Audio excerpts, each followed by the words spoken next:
stars looked cold and empty in the darkness of space. Commander Veltar stood on the bridge of his ship, the Meridian, watching the distant lights through the viewing window. His blue skin had small patterns that glowed softly when he was thinking hard. Today, those patterns were very bright. "Commander, we are getting a strange signal," said Officer Kix from his station. His long fingers moved quickly over the control panel. "It comes from the dead system near the red giant star." Veltar walked over to look at the readings. The Zephyrians were peaceful people who traveled through space to study new life forms. They had been doing this work for thousands of years. Their ship was not built for fighting, but it had the best medical equipment in the galaxy.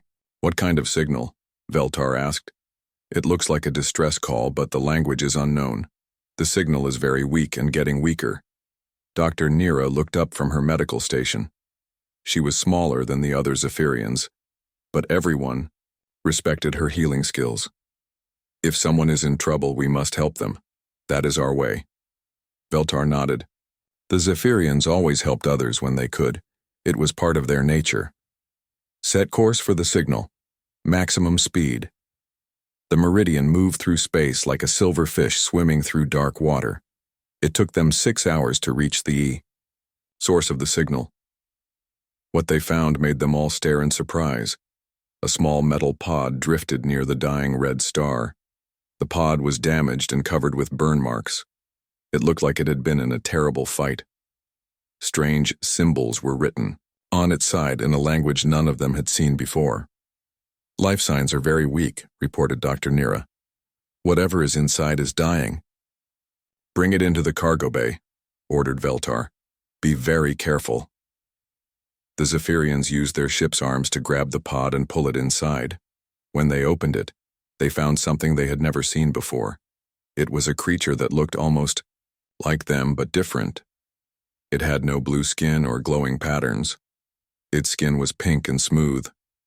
It had hair on top of its head and strange markings on its clothing. "What is it?"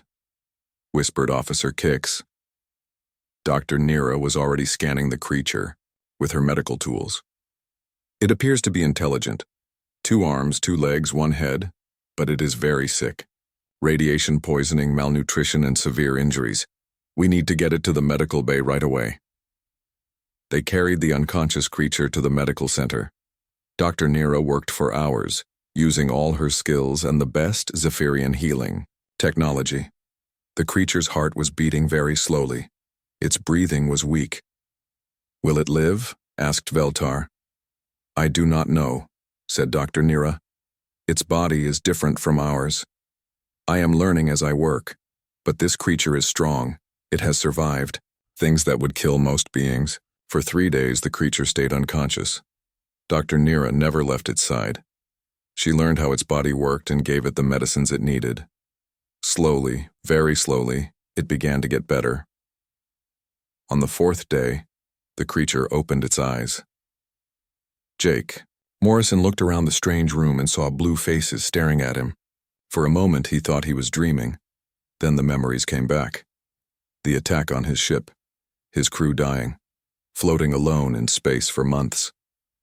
"Where am I?" he asked in a weak voice. The blue beings looked at each other with surprise. One of them, the smallest one, came closer.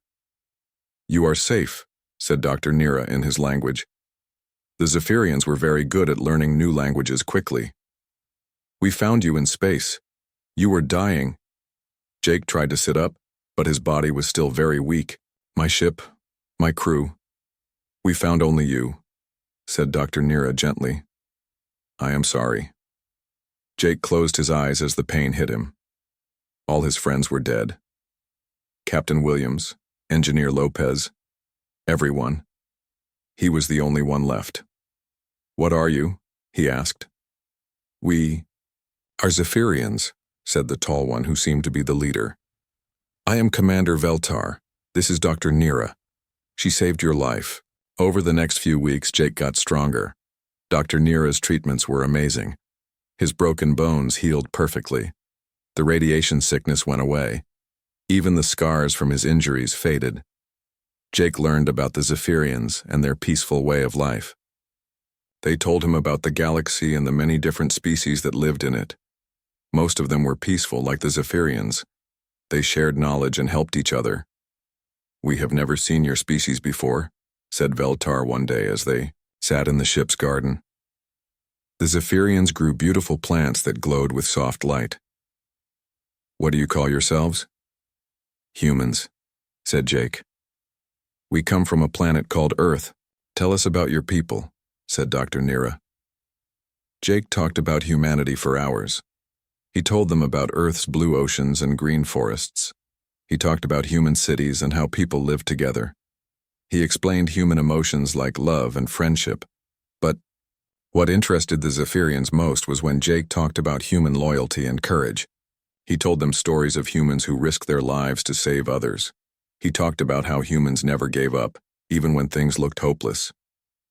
"Your people sound very intense," said Veltar.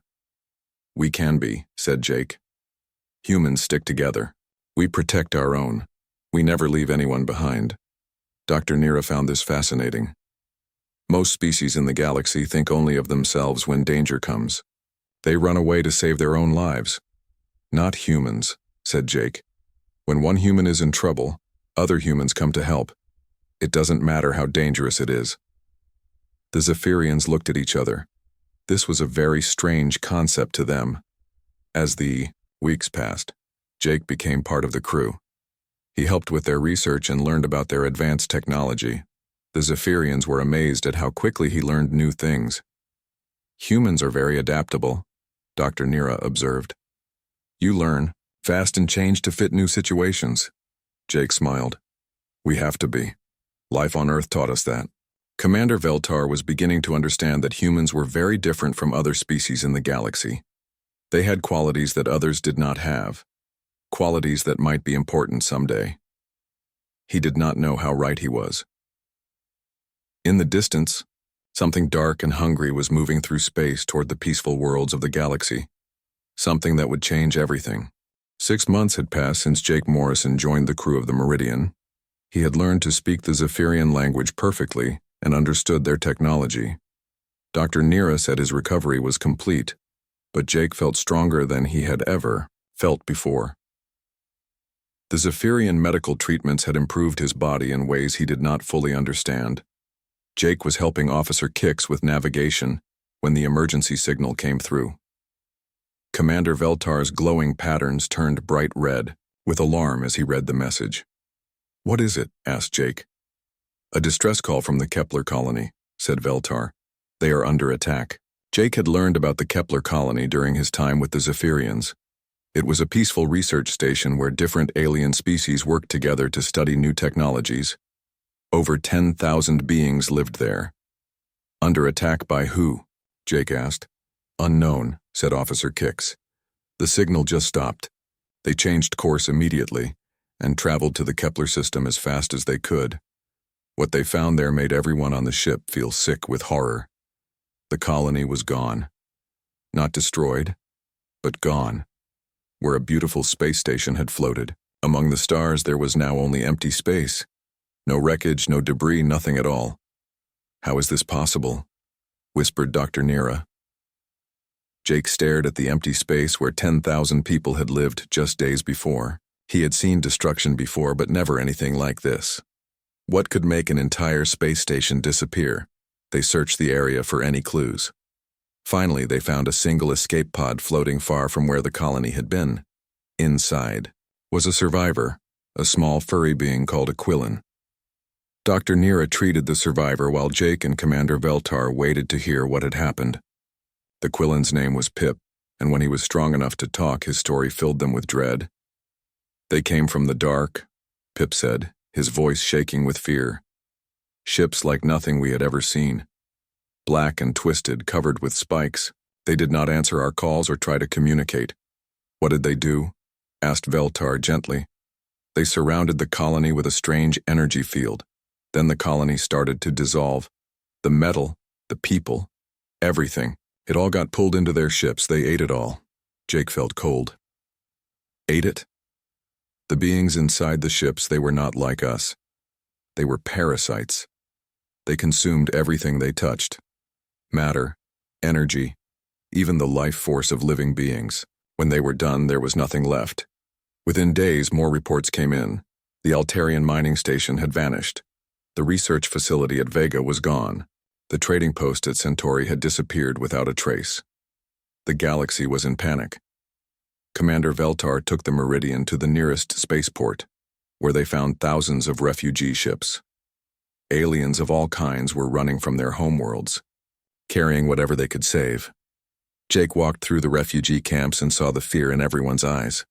Families huddled together, not knowing where to go or what would happen to them. Children cried for homes they would never see again.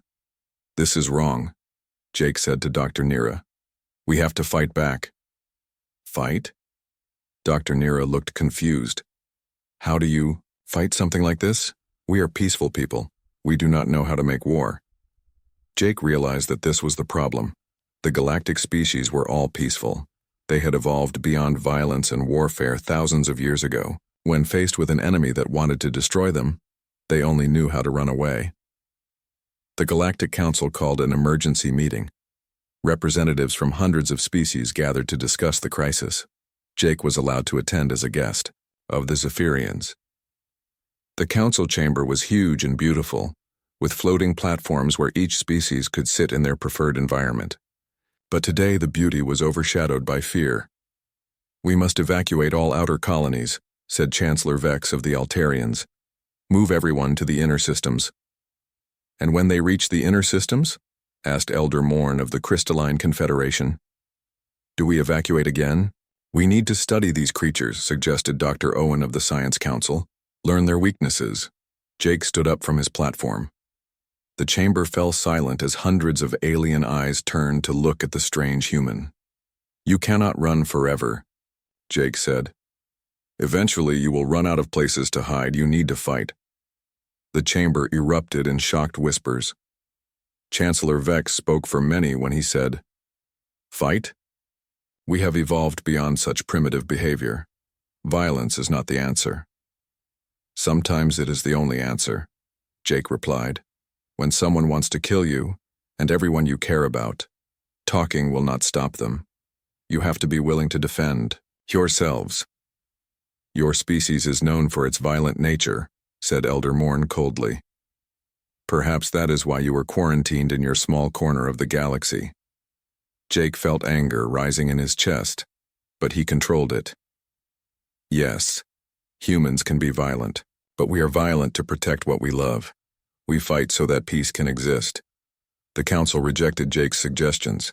They voted to continue evacuating worlds and hoped that the attackers would eventually stop or go away. But the attacks did not stop. Every day brought news of another world consumed. The creatures, now called the Devourers, moved steadily toward the center of the galaxy. Jake watched the reports with growing frustration. Billions of innocent beings were dying while the Galactic Council did nothing but run away. "I have to go home," Jake told Commander Veltar one night as they watched another evacuation fleet leave a doomed world. "Home?" Veltar looked surprised. "To Earth? My people need to know what is coming, and maybe, just maybe, we can do something about it." "The Galactic Council will not approve," said Dr. Nira. "Human space is forbidden to most species." "Then, we do not ask for approval," said Jake. Commander Veltar was quiet for a long time. Finally, he said, "Dr. Nira and I owe you our friendship. You have shown us things about loyalty and courage that we never understood before. If you believe your people can help, then we will help you reach them." Dr. Nira modified a small Zephyrian scout ship for human use. She installed life support systems that Jake could operate and gave him all the medical supplies he might need for the long journey. More importantly, she gave him complete information about the Devourer threat, ship designs, tactical data, everything the galactic species had learned about their enemy. "If your people are truly as you have described them," said Dr. Nira, "they will need this information to prepare." Jake hugged his alien friends goodbye. In 6 months, they had become closer to him than family. "Will we see you again?" asked Commander Veltar. Jake looked out at the stars toward the distant light that was his home sun. "If my people are what I think they are, you will see all of us again." and when you do, we will not be running away." As Jake's ship disappeared into hyperspace carrying hope toward a small blue world on the edge of the galaxy, the Devourers consumed another peaceful civilization. But they had made one mistake. They had let one human escape. Soon, they would learn what that meant. Jake Morrison's small ship dropped out of hyperspace at the edge of the solar system. As Earth grew larger on his screen, he felt his heart beating faster. Home. After more than a year away, he was finally home. But the Earth he returned to was not the same one he had left. New space stations orbited the planet. Massive ships moved between the Moon and Mars. Humanity had been busy. "Unknown vessel, identify yourself," came a voice over the radio. "This is Captain Rick Carter of the Earth Defense Ship Columbia." "This is Lieutenant Jake Morrison, serial number 7749 Delta 5, Jake replied. "I need to speak with Admiral Carter immediately. I have urgent information about a threat to Earth." There was a long pause. Jake Morrison was declared missing and presumed dead 14 months ago. "I know. I was rescued by aliens. Look, I know this sounds crazy, but you need to get me to Admiral Carter right now. The entire galaxy is in danger." Within hours, Jake found himself sitting in a conference room in Geneva, facing the leaders of the United Earth Defense Force. Admiral Lisa Carter, Rick's sister and head of Earth's military, listened carefully as Jake told his story. Around the table sat General Ben Hayes, a tough man with gray hair who had fought in the Mars Rebellion. Dr. Alex Chen, Earth's top scientist, took notes on everything Jake said about alien technology. Colonel Danny Price, the military's best tactical mind, studied the Devourer ship designs that Jake had brought from Dr. Nira. When Jake finished speaking, the room was silent. "You are telling us," said Admiral Carter slowly, "that there is an army of space monsters eating entire worlds and they are heading toward Earth?" "Not just toward Earth," said Jake. "They will consume everything in the galaxy if someone does not stop them. The alien species are all peaceful. They do not know how to fight a war." Dr. Chen looked up from the alien data. "These Devourer ships are amazing. Their technology is centuries ahead of ours. How could we possibly fight them?" "We do not fight their technology," said Colonel Price. "We fight them. Look at these attack patterns. They just surround their target and consume it. No tactics, no strategy. They have never faced an enemy that fights back in an organized way." General Hayes leaned forward. "How many ships do they have?" "The Zephyrians estimated around 5,000 vessels," said Jake. "But each ship is huge, and they get bigger every time they consume a world." 5,000 ships, Admiral Carter said quietly. "We have maybe 200 ships that could fight in deep space." "But we have something they do not," said Jake. "We know how to work together. We know how to fight as a team. The peaceful species, each fought alone when they were attacked. We can teach them to fight together." President Maria Santos arrived that evening. She was a small woman with kind eyes, but Jake could see the steel in her when she heard his report. "How long do we have?" she asked. Colonel Price had been studying the Devourer movement patterns. "At their current speed, they will reach the outer edge of human space in 6 months. Earth itself, maybe 8 months. Then we have 6 months to prepare," said the president. "Admiral Carter, I am authorizing a full military mobilization, every shipyard, every factory, every resource we have." "Ma'am," said Admiral Carter, "even with full production, we cannot build enough ships to match their numbers." "Then we do not match their numbers," said Jake. "We be smarter. We be faster. We hit them where they do not expect it." Dr. Chen had been quiet, studying the alien technology. Now he spoke up. "The Zephyrians gave you their shield technology and power systems. If we could combine those with our weapons and armor, Jake, this could work." Over the next month, Earth became a giant factory. Every nation contributed to the war effort. Shipyards that had been building cargo ships now built warships. Factories that made cars now made weapons. Every human on Earth knew that their survival depended on the next few months. Captain Lisa Rodriguez supervised the construction of the new battle fleet. She was young for a captain, but she understood space combat better than anyone. Under her direction, Human engineers designed ships that were smaller and faster than alien vessels but packed with devastating firepower.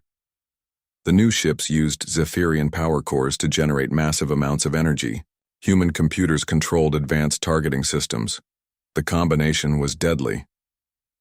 Jake worked with Dr. Chen to understand every detail of the alien technology. The Zephyrians had also given him advanced medical equipment, which human doctors quickly learned to use. If someone was injured in the coming war, they could be healed in ways that had never been possible before. Colonel Price developed new fighting tactics based on everything Jake had learned about the Devourers. The enemy ships were powerful but slow. They expected their targets to run away or surrender. They would not be ready for a coordinated attack by multiple small, fast ships. "We hit them from 6 directions at once," explained Colonel Price to a room full of ship captains. "They cannot turn fast enough to target all of us. While they are focused on the ships in front, the ships behind them attack their engines. Lieutenant, Commander Steve Parker would lead the Marines if ground fighting became necessary. His soldiers trained with alien energy weapons and armor. They learned to fight in zero gravity and on worlds with different atmospheres. But the most important part of the preparation was communication. Jake worked with the radio teams to design a system that could talk to alien ships. When the human fleet reached the galactic battle zone, they would need to coordinate with the peaceful species. As the months passed, the Devourer threat grew closer. Reports reached Earth through the few alien refugees who escaped to human space. Entire star systems were disappearing. The Altarian homeworld was gone. The Crystalline Confederation had fallen. "They are moving faster now," reported Dr. Chen, analyzing the latest intelligence. "Each world they consume makes them stronger." Jake stood in the observation deck of the new flagship, the Enterprise. Through the windows, he could see hundreds of human warships preparing for departure. Each ship carried a crew that knew they might not come home. But they were going anyway, because that was what humans did. Admiral Carter joined him at the window. "Do you really think we can save them? These aliens who would not even listen to you?" Jake thought about Commander Veltar and Dr. Nira, who had saved his life and become his friends. He thought about little Pip, the Quillen survivor who had lost everything. He thought about all the peaceful beings who were dying because they did not know how to fight. "They saved me when they could have left me to die," Jake said. "Now it is our turn to save them. Even if they do not want our help?" Jake smiled. "Especially then. That is what humans do. We help people whether they want it or not." Admiral Carter laughed. "You know, Jake, I think you are right. Let's go show the galaxy what humans are made of." The order went out across the fleet. Engines ignited, and 200 human warships left Earth behind. They carried with them the hopes of humanity and the future of the galaxy. Behind them, Earth continued to prepare. If the fleet failed, the homeworld would make its own stand. But Jake believed they would not fail. Humans never gave up, and they never left anyone behind. The galaxy was about to learn what that meant. The human fleet dropped out of hyperspace at the edge of Zephyrian space, and what they saw filled them with rage. 3 beautiful worlds that Jake remembered from his time with Commander Veltar were gone. In their place were empty patches of space where nothing remained. "Admiral," reported Captain Rodriguez from the navigation station, "we are receiving distress signals from the Zephyrian homeworld. They are under attack." Admiral Carter looked at the tactical display. 50 massive Devourer ships surrounded the last Zephyrian planet like hungry wolves around wounded prey. The planet's shields were failing, and evacuation ships were trying desperately to escape. "Jake," said Admiral Carter, "try to contact the Zephyrian fleet. Tell them we are here to help." Jake opened communication channels to the alien ships. When Commander Veltar's face appeared on the screen, Jake could see the exhaustion and despair in his friend's glowing patterns. "Jake?" Veltar looked shocked. "What are you doing here? Your people should stay away. This fight is lost." "No fight is lost until you give up," said Jake. "We came to help." "Help?" Veltar looked confused. "You only have 200 ships. The Devourers have 5,000 across the galaxy." Then we better make sure our 200 count for a lot, said Admiral Carter, stepping into view. Commander, Veltar, I am Admiral Carter of the Earth Defense Force. We know how to fight these things. On the Zephyrian bridge, Jake could see other aliens gathering around the communication screen. Elder Morn of the Crystalline Confederation was there, along with representatives from a dozen other species. They all looked at the humans with suspicion and fear. Humans are violent and unpredictable, said Elder Morn. We cannot trust them. You cannot trust us? Jake felt his anger rising. We came across the galaxy to save you, and you cannot trust us? Jake is right, said Commander Veltar quietly. They came to help when they could have stayed safe on their own world. But before the argument could continue, the Devourers attacked. The alien parasites had never faced organized resistance before. They simply moved their ships forward in a straight line, expecting the defenders to either run away or die quickly. They had never fought humans. Captain Rodriguez led the first attack wave. Her ships moved in a complex pattern that Colonel Price had designed. 6 human vessels approached from different angles while the Devourer ship tried to decide which target to focus on. All ships execute Thunderstrike, ordered Captain Rodriguez. The human ships hit the Devourer vessel from 6 directions at once. Human weapons, powered by Zephyrian energy cores, tore through the alien ship's armor. Within minutes, the massive enemy vessel was drifting helplessly in space. On the Zephyrian bridge, the aliens watched in amazement. They had never seen anything like it. How did they do that? Whispered Elder Morn. Coordination, said Jake. Human ships do not fight alone. They fight as a team. The battle continued for hours. Human ships darted around the slow Devourer vessels like angry bees around a bear. They hit and ran, working together to destroy enemies much larger than themselves.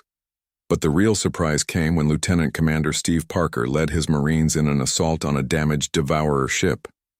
No galactic species had ever attempted to board an enemy vessel. Parker and his soldiers wore Zephyrian medical armor that protected them from the parasites inside the Devourer ship. They used alien energy weapons to fight their way through the vessel's twisted corridors. What they found inside horrified them. The Devourers were not really a species at all. They were parasites that had consumed their original hosts long ago. Now they were just hunger and hatred in a living form. These things are not intelligent, Parker reported to Admiral Carter. They are just eating machines. They cannot think or plan beyond consuming the next target. That explains why they have no tactics, said Colonel Price. They have never needed them before. The tide of battle turned when more human ships arrived. Colonel Tony Adams led the second wave, and together with the First Fleet, they began destroying Devourer ships faster than anyone had thought possible. But the most important moment came when Commander Veltar made a decision that changed everything.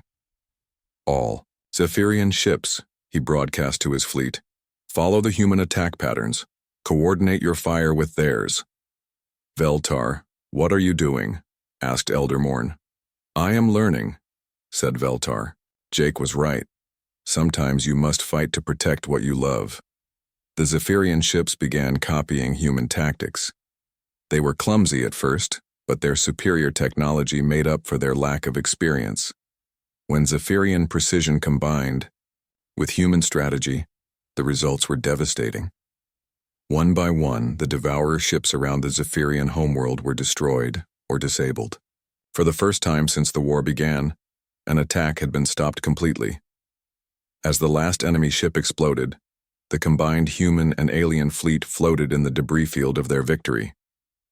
We did it, whispered Dr. Nira from the Zephyrian medical bay where she was treating wounded soldiers. We actually won, but Jake knew this was only the beginning. Admiral, he said to Carter, we need to contact every species in the galaxy. We need to teach them what we learned here. Over the next few weeks, the word spread throughout the galactic community. The humans had stopped a Devourer attack. More importantly, they had shown that the enemy could be beaten. Ships from dozens of species began arriving at the Zephyrian homeworld. Captain Rodriguez worked with alien engineers to retrofit their vessels with human tactical systems. Colonel Price taught alien commanders how to coordinate their attacks. The peaceful species were amazed by human concepts like chain of command and tactical coordination. They had never thought of ships working together as a single unit. Your species thinks differently than ours, observed Dr. Owen of the Science Council. You see the group as more important than the individual. Not more important, corrected Jake, but when the group survives, the individual has a better chance too. Elder Morn, who had been the most suspicious of humans, came to Jake privately. I owe you an apology, she said. I judged your species based on old fears. You have shown us that strength and compassion can exist together. As the combined fleet grew larger, reports came in from across the galaxy. Human tactics were spreading. From fleet to fleet, species that had been running away for months were finally fighting back. The Devourers, who had never faced real resistance, found themselves losing ships faster than they could replace them. Their simple strategy of overwhelming force was useless against coordinated defenders. Lieutenant Commander Parker led more boarding actions, each one teaching the aliens new ways to fight. His Marines worked alongside Zephyrian medics and Altarian engineers, creating mixed units that combined the best skills of each species. This is what we should have been doing all along, said Commander Veltar as he watched human and alien soldiers training together. Working together instead of staying apart. Jake smiled as he watched a human pilot teaching a young Zephyrian how to fly in formation. Maybe something good will come out of this war after all. Admiral Carter was studying reports from across the galaxy. The Devourers are pulling back to their home territories, she announced. They know they cannot win by spreading out anymore. What does that mean? Asked Dr. Nira. Jake looked at the tactical display showing Devourer movements. It means they are going to make their final stand. All their remaining ships in one place. How many ships? Asked Commander Veltar. About 3,000, said Admiral Carter grimly, and they will all be defending their homeworld. The room fell silent as everyone realized what that meant. The final battle would be the largest space combat in galactic history. But Jake was not afraid. Around him, he saw humans and aliens working together, learning from each other, becoming stronger together. 3,000 ships, he said quietly. I almost feel sorry for them. The tide had turned. Now it was time to finish what the Devourers had started. The largest fleet in galactic history assembled at the edge of Devourer space. Over 4,000 ships from 30 different species floated in perfect formation, all following human tactical doctrine. At the center of the fleet, the human flagship, Enterprise coordinated the movements of vessels that had never worked together before. Admiral Carter stood on the bridge, looking at the tactical display that showed their target. The Devourer homeworld was a twisted mass of consumed matter, ships and planets all fused together into one enormous fortress. 3,000 enemy vessels surrounded it like a protective shell. Final fleet count, Admiral, reported Captain Rodriguez. 4,200 ships ready for battle. Jake stood beside Commander Veltar, watching the alien commander study human tactical manuals. Over the past months, Veltar had become an excellent student of warfare. His natural intelligence, combined with human strategy, made him a formidable leader. I never thought I would be planning an attack, said Veltar quietly. 6 months ago, the idea would have horrified me. And now, asked Jake. Now I understand that sometimes peace must be fought for, replied Veltar. Your species has taught us that. Dr. Nira worked in the medical bay, preparing for the casualties that would come. But she was not working alone. Human medics had taught her new techniques for treating battle wounds, while she had shared Zephyrian healing technology with them. Together, they had created medical procedures that could save lives no single species could save alone. In the engineering sections, human and alien technicians made final preparations. The ships in the fleet now carried the best technology from every species. Human weapons powered by Zephyrian energy cores, Altarian shields controlled by human computers, crystalline communication systems running human tactical software. Lieutenant Commander Parker briefed his Marine assault teams. Half his soldiers were human, but the others came from a dozen different species. They had trained together for weeks, learning to fight as one unit despite their different biologies. "Remember," Parker told his troops, "we are not going in there to destroy everything. We are going in to plant Dr. Nira's biological weapon at the heart of their nest. Get in, plant the device, get out. Simple." Colonel Tony Adams commanded the fighter squadrons. His pilots flew ships from many different worlds, but they all followed human formation tactics, fast, coordinated strikes that would punch holes in the enemy defenses. "All squadron leaders, this is Colonel Adams," he broadcast to the fighter wings. "Remember, we are the tip of the spear. We go in first and make it possible for the Marines to reach their target." As the fleet moved toward the Devourer homeworld, Jake thought about how much had changed. A year ago, he had been rescued by aliens who knew nothing about warfare. Now those same aliens were part of the most powerful military force the galaxy had ever seen. The battle began when the Devourers detected the approaching fleet. Their response was exactly what Colonel Price had predicted. All 3,000 enemy ships moved forward in a straight line, planning to overwhelm the attackers with sheer numbers. They had not learned anything. "All ships, execute Formation Delta," ordered Admiral Carter. The Galactic fleet split into 6 groups, each one attacking from a different direction. The Devourers tried to turn their massive ships to face all the attacks at once, but they were too slow and uncoordinated. Captain Rodriguez led the first assault wave, her ships moving in the complex patterns that human pilots had perfected. Behind her came Zephyrian vessels, their weapons striking with perfect precision at the targets the humans had marked. The space around the Devourer homeworld erupted in explosions and energy beams. But this time, it was the enemy ships that were being destroyed. "Enemy fleet is breaking apart," reported the tactical officer. "They cannot coordinate their defense." Jake watched the battle unfold and felt pride in what they had accomplished. Humans and aliens working together, each species contributing their best abilities to the fight. But the real test came when Colonel Adams led his fighters through the gap in the enemy defenses. His mixed squadron of human and alien pilots flew through the maze of twisted metal that surrounded the Devourer nest. "This is Colonel Adams to Admiral Carter," he reported. "We have reached the target. Beginning assault run." The fighters dove toward the heart of the enemy fortress, where the original Devourer parasites had built their central hive. Anti-aircraft fire erupted around them, but the pilots used their superior coordination to protect each other. "Marine, dropships, you have a clear path," announced Adams as his fighters suppressed the enemy defenses. Lieutenant Commander Parker's assault force landed on the surface of the Devourer nest. What they found there was beyond horrifying. The parasites had consumed so much matter that they had created a living world of twisted metal and organic material. Parker's mixed unit of human and alien Marines fought their way through corridors that pulsed like blood vessels. The enemy parasites attacked them in waves, but the Marines had trained for this. Human aggression combined with alien technology proved unstoppable. "Target reached," Parker reported as they reached the central chamber. "Deploying Dr. Nira's weapon now." The biological weapon that Dr. Nira had created was a masterpiece of medical science. It would not kill the parasites quickly, but it would stop them from consuming new matter. Without the ability to feed, they would slowly starve.